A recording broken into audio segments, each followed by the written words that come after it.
സോണിയാഗാന്ധിയും കുടുംബവും നാട് വിടുന്നോ? ശരിക്കും ഇത് ഉള്ള കാര്യമാണോ? സോണിയാഗാന്ധി നാട് വിട്ടില്ലേ? ശരിക്കും ഇറ്റലിക്കാരിയാണ്. നാട് വിട്ട് ഇവിടെ വന്നു. ഇന്ത്യയിൽ വന്ന് ഇന്ത്യൻ പൗരത്വം കിട്ടുന്നതിന് മുമ്പ് ഇന്ത്യൻ വോട്ടർ പട്ടികയിൽ പേര് വന്ന ആളാണ്. പിന്നെ സോണിയാഗാന്ധിയും കുടുംബവും പലപ്പോഴായി ഇന്ദിരാഗാന്ധി മുതൽ ഇങ്ങനെ പരിപാലിച്ച് വന്നിരുന്ന മണ്ഡലത്തിൽ മത്സരിച്ചവരാ.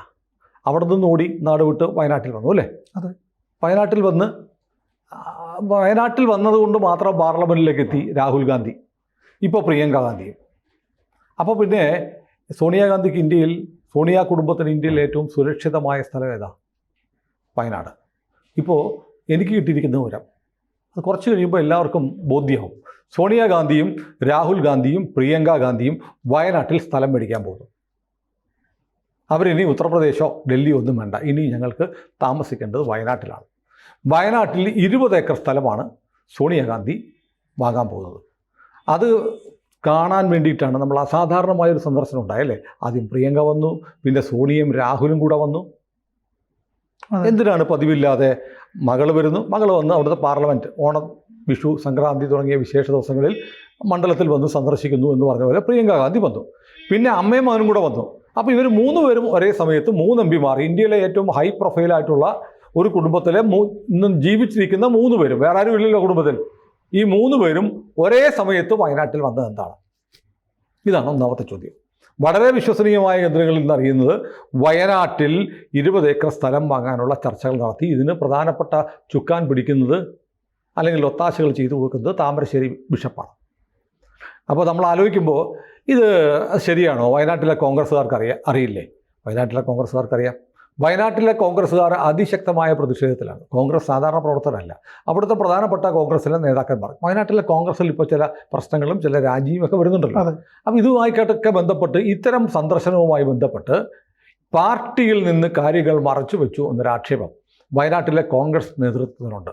സോണിയാഗാന്ധി അല്ലെങ്കിൽ രാഹുൽ ഗാന്ധി, അതും അല്ലെങ്കിൽ പ്രിയങ്ക ഗാന്ധി ഒറ്റയ്ക്കും തെറ്റയ്ക്കും അവിടെ സ്ഥലം വാങ്ങിച്ചാൽ അതേക്കുറിച്ച് ഞങ്ങൾ അറിയണ്ടേ? മാത്രമല്ല, ഞങ്ങൾ ഇത് ഏർപ്പാടാക്കി കൊടുക്കില്ലേ? 20 ഏക്കർ സ്ഥലം എന്ന് പറയുമ്പോൾ നല്ല തൊട്ട് കമ്മീഷൻ കിട്ടും. ഈ കമ്മീഷൻ പോയി. അപ്പോൾ ഏതാണ്ട് 20നും 40നും ഇടയ്ക്ക് വീടുകളിൽ സോണിയാഗാന്ധിയും പ്രിയങ്ക ഗാന്ധിയും ഒക്കെ സന്ദർശനം നടത്തിയെന്ന് പറഞ്ഞാൽ വീടുകളിൽ, ഈ വീടുകളെ സെലക്ട് ചെയ്തത് പോലും പാർട്ടിക്കാരല്ല. ഒരു മതവുമായി ബന്ധപ്പെട്ട, പള്ളിയുമായി ബന്ധപ്പെട്ട, സഭയുമായി ബന്ധപ്പെട്ട ആളുകൾ സിലക്ട് ചെയ്ത ചില വീടുകളാണ്. ഇപ്പം നമ്മൾ പത്മശ്രീ നേടിയ ചെറുവയൽ രാമൻ അല്ലേ, അദ്ദേഹത്തിൻ്റെ തോളത്ത് കൈയിട്ട് പ്രിയങ്ക ഗാന്ധി നടക്കുന്ന ഒരു ചിത്രമൊക്കെ, ഫോട്ടോഷൂട്ടൊക്കെ വന്നിരുന്നു. ഈ രാമനെ പോലെയുള്ള ആളുകളൊക്കെ ഈ പത്മശ്രീ കിട്ടിക്കഴിഞ്ഞാണല്ലോ പ്രിയങ്ക ഗാന്ധി അറിയുന്നത്. നരേന്ദ്രമോദി വരുന്നതിന് മുമ്പ് ഈ പത്മശ്രീ എന്ന് പറഞ്ഞാൽ ആർക്കാണ് കിട്ടുന്നത്? കുറേ പ്രാജ്ഞേട്ടന്മാർക്ക് അല്ലേ, സിനിമാ നടന്മാർക്ക്, കാശുകാർക്ക് ഒക്കെ കൊടുക്കുന്ന ഒരു സാധനമായിരുന്നു. മാറ്റിയിട്ട് ആദിവാസി വൈദ്യം, ഗോത്ര സംസ്കൃതി തുടരുന്നവർ, വളരെ സാധാരണക്കാരായ എന്നാൽ വലിയ നേട്ടങ്ങൾ, ആ നേട്ടങ്ങളൊക്കെ രാജ്യത്തിന് മുമ്പാകെ പത്രങ്ങളിൽ ഫീച്ചറുകളായും ചാനലുകളിൽ സ്റ്റോറികളായും വരുത്താൻ സ്കോപ്പില്ലാത്ത പാവപ്പെട്ടവർക്കാണ് പത്മശ്രീ കൊടുത്ത് പത്മശ്രീ തുടങ്ങിയ ദേശീയ പുരസ്കാരങ്ങളുടെ ഘടന തന്നെ നരേന്ദ്രമോദി മാറ്റി. അങ്ങനെയാണ് രാമനെ കണ്ടുപിടിച്ച് വരമ്പത്തൂടെ തോളത്ത് കൈയിട്ട് പ്രിയങ്ക നടക്കുന്ന ചിത്രമൊക്കെ എടുക്കാനുള്ള അവസരം ഉണ്ടായത്. അതവിടെ നിൽക്കട്ടെ, നമ്മുടെ വിഷയം അതല്ല. അപ്പോൾ 20 ഏക്കർ സ്ഥലം സോണിയാഗാന്ധി വാങ്ങുന്നു എന്ന് പറഞ്ഞാൽ ഉടനെ വേണം പറയാം, പണ്ടത്തിനെ പറയാതെ കേരളത്തിൽ ഭൂപരിഷ്കരണം നടപ്പാക്കിയതാണ്. അതുകൊണ്ട് ഒരാൾക്ക് 15 ഏക്കറിൽ കൂടുതൽ വാങ്ങാൻ പറ്റില്ല. 15 ഏക്കറിൽ കൂടുതൽ വാങ്ങാൻ പറ്റില്ല. പക്ഷേ 15 ഏക്കറിൽ കൂടുതൽ വാങ്ങാം, അത് പ്ലാന്റേഷൻ ആണെങ്കിൽ, തോട്ടമാണെങ്കിൽ. അപ്പോൾ സോണിയാഗാന്ധി അവിടെ പ്ലാൻ ചെയ്തത് ഒരു ഫാം ഹൗസാണ്. അപ്പോൾ അവിടെ ഒരു തോട്ടം വാങ്ങുന്നു, തോട്ടത്തിൻ്റെ നടുക്കൊരു വീട് വെക്കുന്നു, യൂറോപ്യൻ മോഡലൊരു വീട്. പിന്നെ താമരശ്ശേരിയിൽ ബിഷപ്പ് അടുത്തുള്ളതുകൊണ്ട് അവിടെ പോയി വേണ്ട കുർബാന കൈകൊള്ളുകയും വേണം, ചെയ്യാം. ഇപ്പം നമ്പർ 10 ജൻപത്തിലൊരു പള്ളിയുണ്ട്. അതെ, സർക്കാർ കൊടുത്തിരിക്കുന്ന ബംഗ്ലാവ്, ഇന്ത്യൻ പ്രധാനമന്ത്രിക്കുള്ളതിനേക്കാൾ വിസ്തൃതിയുള്ള മനോഹരമായ ബംഗ്ലാവിലാണ് ഈ സോണിയാഗാന്ധി എന്ന് പറഞ്ഞ വെറും ഒരു MP താമസിക്കുന്നത്. പ്രധാനമന്ത്രിക്കുള്ളതിനേക്കാളും വലിയ ഭൂമിയുള്ള വലിയ ബംഗ്ലാവിൽ താമസിക്കുന്നു. അവിടെ നിന്ന് ഇറങ്ങേണ്ടി വരുമെന്ന് കരുതിയിട്ടാണ് ലോക്സഭാ തെരഞ്ഞെടുപ്പിൽ മത്സരിക്കാൻ എൻ്റെ ആരോഗ്യം പോരാ എന്ന് പറഞ്ഞ ആയമ്മ രാജ്യസഭാ ഇലക്ഷനിൽ മത്സരിച്ച് അവിടെ എത്തിയത്. കാരണം എന്തെങ്കിലും സോണിയാഗാന്ധി അവിടെ നിന്ന് ഇറക്കേണ്ടി വന്നത്, ഏതെങ്കിലും കാരണവശാൽ സോണിയാഗാന്ധി MP അല്ലാതായി കഴിയുമ്പോൾ നമ്പർ 10 ജൻപതിൽ നിന്ന് ഇറങ്ങണം എന്ന് പറഞ്ഞാൽ ഈ രാജ്യത്ത് വലിയ കലാപമായിരിക്കും. കാരണം ഈ രാജ്യം ഭരിക്കാൻ ജനിച്ച രാജകുടുംബമാണല്ലോ, അവിടേക്ക് വന്ന വിദേശ മരുമകളാണല്ലോ, രാജ്യത്തിൻ്റെ ഭാഗധേയം അവർക്കാണ്. അപ്പോൾ ഡൽഹിയിൽ ഈ സോണിയയ്ക്കോ പ്രിയങ്കയ്ക്ക് രാഹുലിന് 3 പേർക്ക് ദില്ലിയിൽ ഏക്കർ കണക്കിന് ഭൂമിയുള്ള 3 ഔദ്യോഗിക മന്ദിരങ്ങൾ സർക്കാരിൻ്റെ ഉണ്ട്. എൻ്റെയും പ്രിയൻ്റെയും ഈ നാട്ടിലെ ജനങ്ങളുടെയും കാശാണ്. അതുകൂടാതെ ഇപ്പോൾ ഇവർ വയനാട്ടിൽ 20 ഏക്കർ സ്ഥലം വാങ്ങുന്നു. ഒന്നെങ്കിൽ ഫാം ഹൗസായിട്ട് പ്ലാന്റേഷൻ വാങ്ങും, അതല്ലെങ്കിൽ 3 പേരുടെ പേരിൽ 5 ഏക്കർ വെച്ച് 6 ഏക്കർ 7 ഏക്കർ വീതം വാങ്ങിയാൽ മതിയല്ലോ.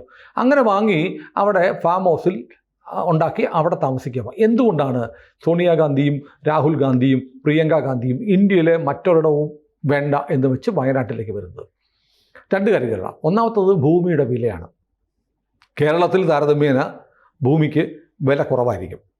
ഇപ്പോൾ ഈ 20 ഏക്കർ സ്ഥലം ഡൽഹിയിലോ UP-യിലോ ഒക്കെ വാങ്ങണമെന്നുണ്ടെങ്കിൽ കോടിക്കണക്കിന് രൂപയാവും. അതും ഇതുപോലത്തെ പ്രകൃതി രമണീയമായൊരു സ്ഥലം, വയനാട് പോലെയുള്ള വളരെ മനോഹരമായ ഒരു സ്ഥലത്ത് ഒരു തോട്ടമൊക്കെ ഉണ്ടാക്കിയാൽ, തണുത്ത കാലാവസ്ഥ വിദേശത്തു നിന്നുള്ള തണുത്ത കാലാവസ്ഥ എന്ന് എടുത്തു പറഞ്ഞാൽ എന്താ, അവർക്ക് അതല്ലേ പറ്റുള്ളൂ.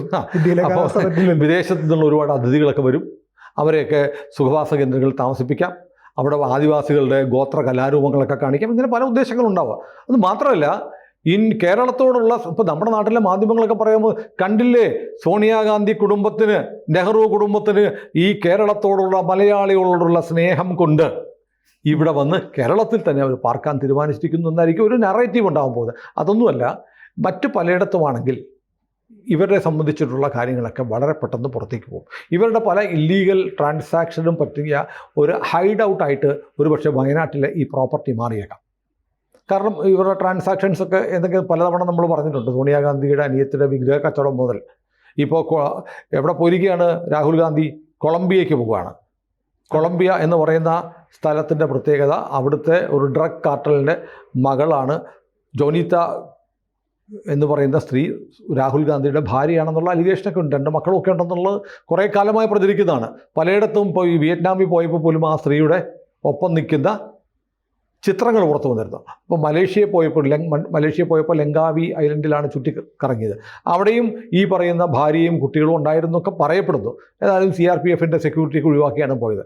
ഏതായാലും വയനാട്ടിലേക്ക് ഇവർ വരുന്നു. സകുടുംബം അവരവിടെ വസ്തു വാങ്ങാൻ തീരുമാനിച്ചിരിക്കുന്നു എന്ന് പറയുന്നു. അപ്പോൾ അതിൻ്റെ പിന്നിലുള്ള കാര്യങ്ങളൊക്കെ ഇനി പുറത്തു വരാനിരിക്കുകയാണ്. ഏതായാലും കേരളത്തിൽ, പ്രത്യേകിച്ച് വയനാട് പോലെയൊരു സ്ഥലത്ത് മുസ്ലിം ലീഗിൻ്റെ ചിറകിലേറി മാത്രമേ പാർലമെൻറ്റ് കാണാൻ കഴിയൂ നെഹ്റു കുടുംബത്തിലെ ഏറ്റവും പുതിയ തലമുറയ്ക്ക്, ഇളം തലമുറയ്ക്ക്. പ്രിയങ്ക ഗാന്ധിയുടെ വയനാട് പരിപാടിയിൽ പ്രിയങ്കയുടെ മകനെയും മകളെയും കാണിച്ചായിരുന്നു കേട്ടോ. അടുത്ത തലമുറയെ കൂടെ രംഗത്ത് അവതരിപ്പിച്ചു കഴിഞ്ഞു.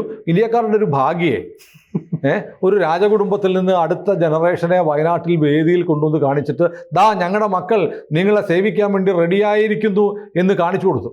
അപ്പോൾ ഈ വയനാടെന്ന് പറയുന്നത് ഇവരുടെ പരമ്പരാഗത റായ്ബറേലി പോലെ ഒക്കെ, അമേഠി പോലെ, അമേഠിയൊക്കെ കയ്യിൽ നിന്ന് പോയതാണ്. അതുപോലെ ഇനി ഞങ്ങളുടെ ഒരു പരമ്പരാഗത സീറ്റാണ് വയനാടെന്ന് കാണിക്കാനുള്ള ഒരു ശ്രമം. രണ്ടാമത്തെ കാര്യം, കേരളത്തിൽ മാത്രമാണ് ഈ സോണിയ കുടുംബത്തിന്, നെഹ്റു കുടുംബത്തിന്, ഗാന്ധി കുടുംബത്തിന് എന്തെങ്കിലുമൊക്കെ ആദരവും പരിഗണനയും കിട്ടുന്നത്. കാരണം കേരളത്തിൽ ഈ പറഞ്ഞ പോലെ ക്രൈസ്തവ സഭ, പിന്നെ മുസ്ലിം ലീഗ്, ഇവർ 2 കൂട്ടരും അന്ധമായി പിന്തുണയ്ക്കുന്ന ഇവർ വന്നാൽ ഞങ്ങൾക്ക് ഇസ്ലാമിക രാജ്യം അല്ലെങ്കിൽ ക്രൈസ്തവ രാജ്യം, രണ്ടും തമ്മിൽ വ്യത്യാസമൊന്നുമില്ല. കാരണം രണ്ടും അബ്രഹാമിൻ്റെ സന്തതികളാണ്, അല്ലേ? സഹോദര പ്രസ്ഥാനങ്ങളാണ്. രണ്ടും എല്ലാം ഒരുപോലെ തന്നെ. 2 കൂട്ടരും വിഗ്രഹാരാധനയൊക്കെ എതിർക്കുന്നവരാണ്. ഇപ്പോൾ കേരളത്തിലൊക്കെ ഇപ്പോൾ വലിയ വിഗ്രഹാരാധന ക്രൈസ്തവർ നടത്തുന്നുണ്ടെങ്കിൽ പോലും അന്യമതസ്ഥരോടൊക്കെ ഉള്ള ചില അടിസ്ഥാന പ്രമാണങ്ങളുണ്ട്. ഇതര മതത്തോടുള്ള സമീപനങ്ങളിൽ ഈ പറയുന്ന ഒരേ തരത്തിലുള്ള നിലപാടുകൾ 2 മതങ്ങൾക്കും ഉണ്ട്. ഇവർ തമ്മിൽ ഒരു സഹോദര പോരാട്ടമുള്ളത്. എന്തൊക്കെയാണെങ്കിലും സോണിയാഗാന്ധിയും കുടുംബവും ഇങ്ങോട്ട് വരുന്നു എന്നുള്ളത് ഒരു പുതിയ വാർത്തയാണ്. ഇപ്പോൾ നമ്മൾ പറയുമ്പോൾ സ്പെക്കുലേഷനാണ്, ഊഹമാണെന്നൊക്കെ പറയും. പക്ഷേ വളരെ കൃത്യമാണ്, അവർ ഇത്തവണ വയനാട്ടിൽ വന്നിരിക്കുന്നത് ജനങ്ങളെ കാണാനൊന്നുമല്ല, അവർക്കൊരു ഭൂമി കച്ചവടം നടത്താൻ വേണ്ടിയിട്ടാണ്. ആ ഭൂമി കച്ചവടത്തിൻ്റെ ഡീലൊക്കെ നടന്നിരിക്കുന്നു. മാത്രമല്ല, ഏറ്റവും ശ്രദ്ധിക്കപ്പെടേണ്ട ഒരു കാര്യം, ഈ അവിടുത്തെ ബിഷപ്പിനെ അടക്കമുള്ളവരെ കന്യാസ്ത്രീ മഠങ്ങളിലൊക്കെ പോയി. അവിടെ പോയി ഇവർ സംസാരിച്ച ഭാഷ എന്തെന്നറിയോ? ഇറ്റാലിയൻ ഭാഷയിലാണ് സംസാരിച്ചത്. കൂടെ പോയ കോൺഗ്രസ്സുകാരെല്ലാം കണ്ടുപിടിച്ച് വായി പൊളിച്ചത്. അപ്പോൾ എന്താണ് ഈ പറയുന്ന ബിഷപ്പ് അടക്കമുള്ള ആളുകളോട് സോണിയാഗാന്ധി ഇറ്റാലിയൻ ഭാഷയിൽ സംസാരിച്ചു? ബിഷപ്പ് ഇറ്റാലിയൻ അറിയാം, പിന്നെ എല്ലാ ബിഷപ്പുമാർക്കും ഇറ്റലി അറിയാം, ഇറ്റാലിയൻ ഭാഷ അറിയാം, പ്രത്യേകിച്ച് നമ്മൾ പറഞ്ഞ അവിടുത്തെ ബിഷപ്പിന്. അപ്പോൾ ഏതായാലും വളരെ ദുരൂഹമായ ഒരിടപാട് വയനാട്ടിൽ ഒരുങ്ങുന്നുണ്ട്. ഇന്ത്യയിൽ ഇനി ജീവിക്കാൻ കൊള്ളാവുന്ന ഏക സ്ഥലം അന്തംഗമ്മികളും ഇസ്ലാമിസ്റ്റുകളും വലിയ തോതിൽ സപ്പോർട്ട് ചെയ്യുന്ന, പിന്തുണയ്ക്കുന്ന ഒരു ഭാവി ഇസ്ലാമിക ക്രൈസ്തവ സഖ്യത്തിൻ്റെ ഒരു അനുരണനം കൂടി കേൾക്കുന്നുണ്ട്. എന്തൊക്കെയാണെങ്കിലും സോണിയാഗാന്ധി വയനാട്ടിൽ വരട്ടെ. വയനാട് അതോടുകൂടി ഒരു തീർത്ഥാടന കേന്ദ്രമായി മാറട്ടെ കോൺഗ്രസ്സുകാർക്ക്. കൂടുതൽ വാർത്തകളും വിശേഷങ്ങളും നിങ്ങളിലേക്ക് എത്താൻ ABC മലയാളം സബ്സ്ക്രൈബ് ചെയ്യുക, ബെൽ ബട്ടണും അമർത്തുക.